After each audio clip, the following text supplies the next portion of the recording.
Estamos de regreso aquí en Somos Diversity Radio por Buenos Aires Diversa, en este hermoso programa del día de la fecha. Como anticipamos en el primer bloque, vamos a contactarnos con ella, con Marta Lastra, quien está del otro lado y a quien queremos también presentar como corresponde.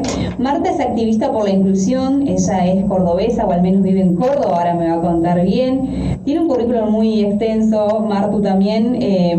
Ella es miembro de la Fundación Familia Sea Córdoba, TGD Padres, y bueno, trabaja para varias ONG o fundaciones de manera activa. Es asesora parlamentaria en políticas públicas inclusivas y tiene 2 hermosos hijos que ahora también nos va a contar de todo esto. Bienvenida, Marta.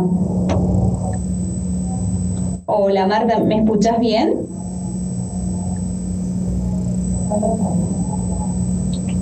Esperamos un segundito, por favor, que estamos con un problemita.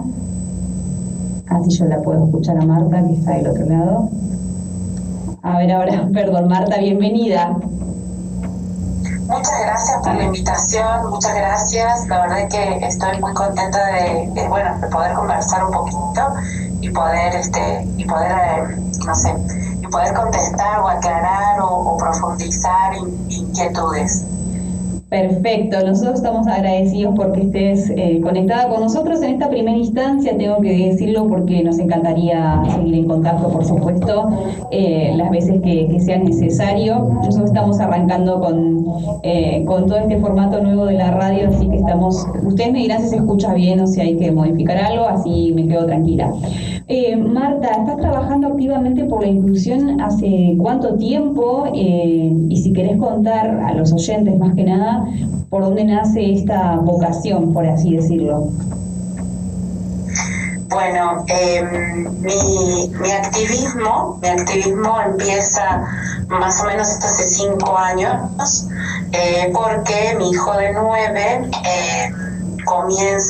mi hijo de 9 a los 2 años, o sea, hace 7 años atrás, más o menos, fue diagnosticado, lo diagnosticamos con autismo, y a partir de ahí empezó una modificación, no solamente de la vida familiar, sino también de la vida profesional. Soy abogada y me dedicaba a otras ramas del derecho, y hoy por hoy solo me dedico al derecho de la salud y discapacidad.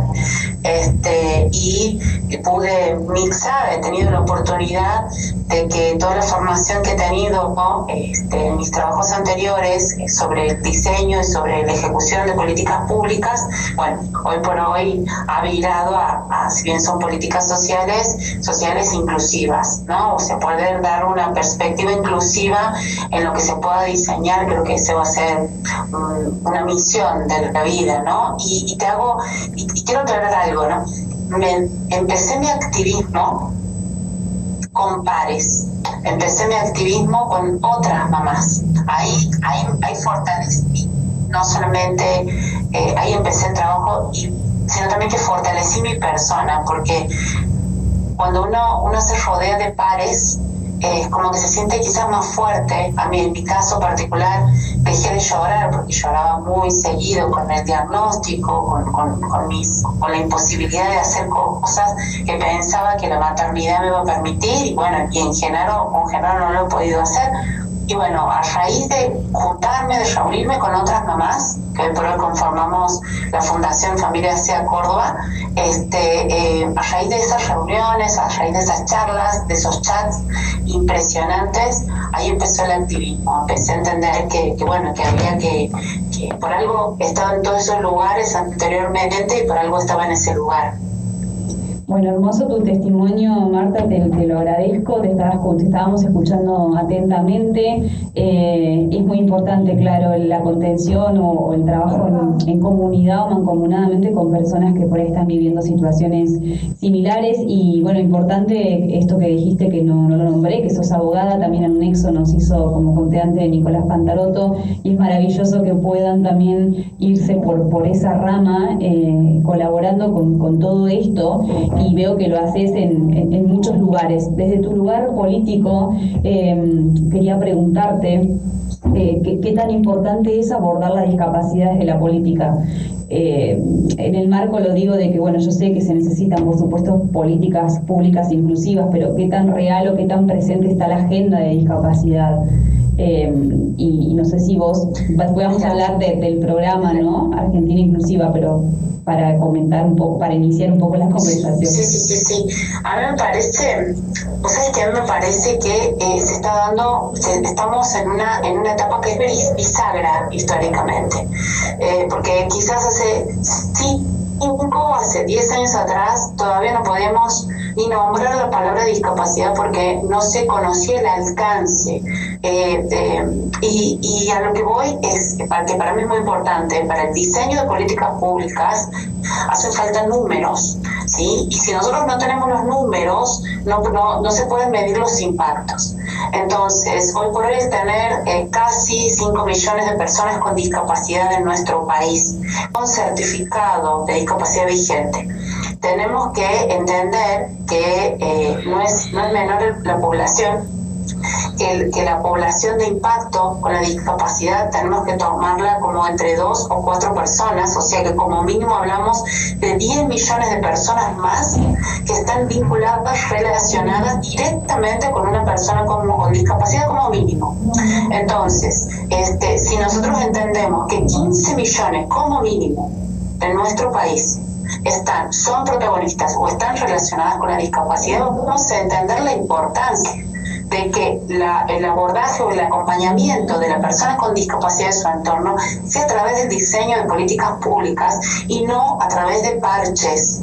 ¿Sí? ¿Por qué? Porque se debe abordar a la vida de la persona con discapacidad como nos marca la Convención, en todo su ser, en todos sus aspectos, con todas las posibilidades que pueda llegar a tener, principalmente buscando la autonomía de todas las personas sin distinción.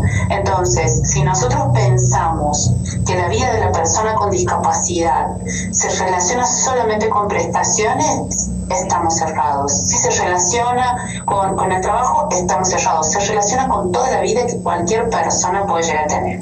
Por ende, considero que el diseño debe partir de una estructura legislativa. ¿Por qué? Porque no puede depender de la autoridad de turno la ejecución de decisiones inclusivas, ¿sí? Entonces debe quedar para la posteridad, ¿sí? El acompañamiento y la intención de ponerlo en un lugar protagónico también a la persona con discapacidad. Por ende, pero por otro lado, hoy por hoy estamos hablando de que hace falta no solamente información, sino formación sensible en trato adecuado. ¿Y por qué? Porque hoy quizás muchas cosas no están funcionando como deberían funcionar, porque no hay formación sensible en todos los agentes de la administración pública, y a eso apunta Argentina Inclusiva. Primero, antes de modificar las leyes de discapacidad, que es necesario hacerlo, hace falta, según el punto de vista de este programa y de todo lo que venimos estudiando y de lo que se viene haciendo en Córdoba, hace falta formar sensiblemente a la gente del Estado.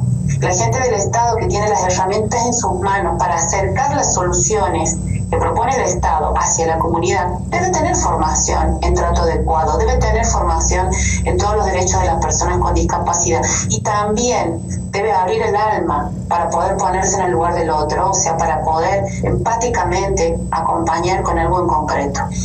Entonces, a eso apunta Argentina Inclusiva. Antes de reformar, formemos, aprovechemos esta herramienta, o paralelamente formemos, acompañemos, porque quizás hoy por hoy se nos dificulta un trámite a una familia o a una persona con discapacidad porque el empleado que está en ese lugar no conoce otras realidades que no sean las propias, no tiene la culpa. Pero bueno, acerquémosle con esta herramienta simple que es Argentina Inclusiva, con formación. No es solamente información que se viene teniendo, por ejemplo, en la provincia de Buenos Aires y creo que en La Rioja también, sino con formación sensible. Seguimos un poquito el corazón de la gente. Argentina es solidaria por naturaleza. Podemos también seguir siendo solidarios con lo que tenemos, con las personas que tenemos al lado. Entonces, apuntar a eso. Y el otro eje que tiene Argentina Inclusiva, una vez que se van formando, se van formando los agentes del Estado, es la adecuación en accesibilidad de los espacios públicos. Entonces, de a poco se va apropiando de esa modificación, de esa reforma, los que están usándola, que vienen a ser los mismos empleados, y todo el público, todo el resto de la población. Pero conociendo y conociendo primero que la accesibilidad no es solamente una rampa, sino también que tenemos distintos tipos de adecuaciones en accesibilidad según los tipos de discapacidad, tendiendo a mirar, a tenerlo un poquito más cerca al diseño universal, tendiendo a que convivamos, ¿no? O sea, hablamos de inclusión ahora, por eso te decía que estamos en una etapa bisagra, porque hablamos de inclusión. El objetivo es hablar de convivencia. Sí. Hablamos de accesibilidad. El objetivo es hablar de diseño universal. Bueno, a esos parámetros apunta Argentina Inclusiva, como me parece que podría ser la mejor antesala de la modificación de la ley de discapacidad. La verdad que es fabuloso, estamos escuchando acá atentamente con Martu y como para tomar nota en el sentido de tan claro me quedo con esto de que lo que no se puede, si no medimos no podemos cambiar, no podemos iniciar el camino este camino de la inclusión y la diversidad real, por eso los números son muy necesarios y después los valores que no nos cansamos de repetir también acá, Marta, ¿no? La empatía, esto de que formar sensiblemente me pareció muy valioso, me parece muy valioso todo lo que estás haciendo, sin dudas, el programa me parece maravilloso y quería preguntarte con respecto a Argentina Inclusiva, o sea, ¿cómo es esta formación, a través de dónde la hacen, cómo la hacen y si es aplicable ese modelo, transmitiendo un poco también la pregunta de Nico, al resto de las provincias o aquí a Buenos Aires, por ejemplo? Bueno, primero es como que hay que clasificar los tipos de leyes que tenemos, ¿no? O sea, esta no es una ley de orden público, entonces invita a las provincias a adherir a esta ley, ¿sí? Entonces, la provincia que esté interesada en poder sumar el personal de la administración pública provincial a iniciar este proceso tiene que adherir una vez que sea sancionada, ¿sí? Entonces, porque por la clasificación que tenemos nosotros en nuestra famosa pirámide legislativa, este tipo de ley debe, o sea, si bien el Congreso de la Nación puede sancionarla en el ámbito nacional, le queda a cada provincia la potestad o no de poder adherir, ¿no? La potestad de poder adherir o no a esta ley. Pero por otro lado, volviendo a la primera parte de esta pregunta, o quizás complementando la anterior, a mí me cuesta mucho todavía, si bien sé que existen muchas promesas de continuar con la pesquisa de datos, me parece muy importante, hoy por hoy, me hubiese gustado mucho que en el censo se hable de discapacidad, que si bien se ha seguido los parámetros que desde diversos institutos mundiales que se dedican a la recolección de datos, para no asustar a la persona, ¿no? Para no decirle tiene una discapacidad para que no se sienta estigmatizada, se lo hace. Nosotros tenemos una convención que tiene jerarquía constitucional, que esa convención establece hablar con propiedad, ¿no? Hablar y dirigirnos hacia la persona y hablar sobre la persona con discapacidad con toda la propiedad que merece,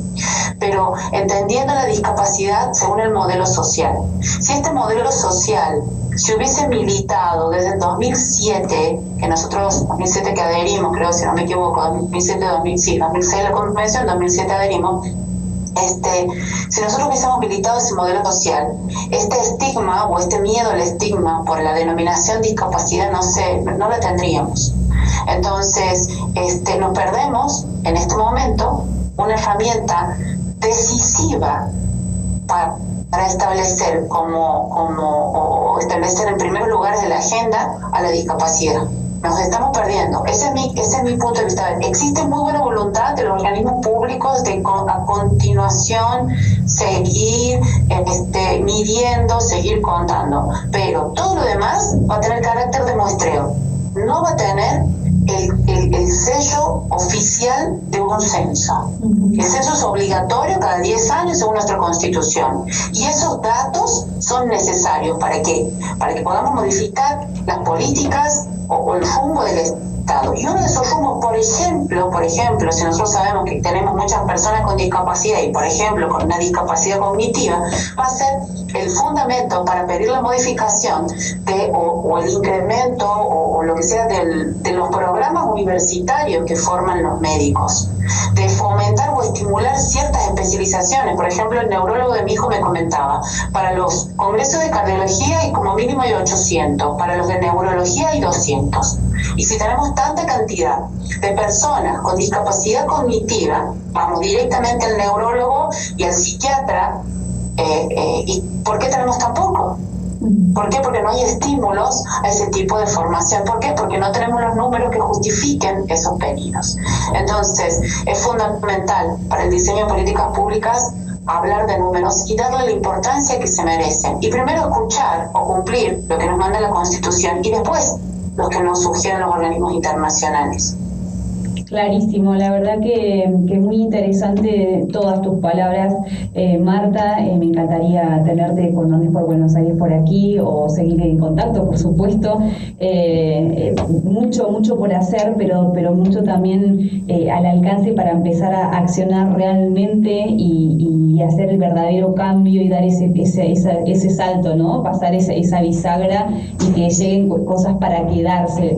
Sin ir más lejos, pasa un poco lo mismo con la moda, apelamos a un diseño universal, entonces todo se relaciona y todos nos beneficiamos si existen las estrategias necesarias para llevarlo a cabo. Buena voluntad, personas formadas hay, entonces me quedo con esto que decís, que empecemos a trabajar como realmente se merecen en métricas que puedan llevarnos a accionar y que no quede algo simplemente para el muestreo, como también dijiste. La verdad que muy interesante, Marta. Me gustaría que dejes, si querés, tus redes de contactos o donde podemos ver un poco más de Argentina Inclusiva, Córdoba Inclusiva y todo lo que estuviste comentando. Así ya nos queda para los queridos oyentes. Bueno. Perfecto. Yo antes a todas las personas que nos están escuchando, que nos están viendo por el canal de YouTube, les pido que a todos los representantes, tanto del pueblo como de las provincias, o sea, a los diputados que conozcamos, a los senadores que conozcamos, acerquémosle la inquietud de que acompañen este proyecto de ley. Pidamos, acompañemos y fortalezcamos los procesos que nosotros vemos y que ahora, como lo estaba comentando, surgen no solamente de una idea, sino del estudio de muchos años, ¿sí? O sea, Argentina Inclusiva y Córdoba Inclusiva lo van a encontrar en Instagram con esos nombres, y en mi red personal tengo muchísima información, como en el canal de YouTube también, que está con mi nombre, Marta Lastra, y en Instagram, martalastra.org. Entonces van a poder encontrar mucho trabajo y de cómo se está llevando a cabo en la provincia de Córdoba, y quizás no solamente por la provincia, sino también por muchos municipios que con presupuestos propios comenzaron a sensibilizarse. Excelente. Y eso se lo está viendo en acciones. Excelente, y contar por supuesto con todo nuestro espacio para difundir esto y apoyar, y ojalá que sí, que se puedan sumar y nos podamos sumar también acá en Buenos Aires, en Cava, para ir tras ello y trabajar en pos de este verdadero cambio. Bueno, Marta, la verdad que un placer enorme, quedamos en contacto. Muchísimas gracias por tu tiempo y por traernos información tan valiosa. Gracias a ustedes, mi agradecimiento y un gran abrazo a Nicolás Pantalotto. Gracias al señor defensor por la invitación y por el nexo, y bueno, estoy a disposición de lo que haga falta. Gracias Marta, un beso grande. Bueno, ahí pasaba la abogada y activista Marta Lastra aquí por Buenos Aires Diversa. Muy interesante la entrevista, va a quedar colgada en el canal de YouTube para todas las personas que luego quieran verla o también dejarnos sus preguntas. Bueno, vamos a ir, Martu, querida. Martu estuvo haciéndome la aguanta ahí con la llamada, por eso no estuvo activa. Súper interesante, tantas ganas de acotar y tanta verdad, ¿no? Todo lo que dijo, bueno, porque se cumpla esa convención a la que nos unimos en en 2007, 2008. Increíble que haga tan poco tiempo que salió esa convención y que nos unimos, así que a trabajar en pos de que eso se cumpla y hacerla evolucionar y crecer. Así es, Martu. Vamos por ello. Bueno, vamos a ir a una pequeña tanda comercial, un tema musical, porque volvemos con el señor Alejandro Espadafora. Quédense ahí.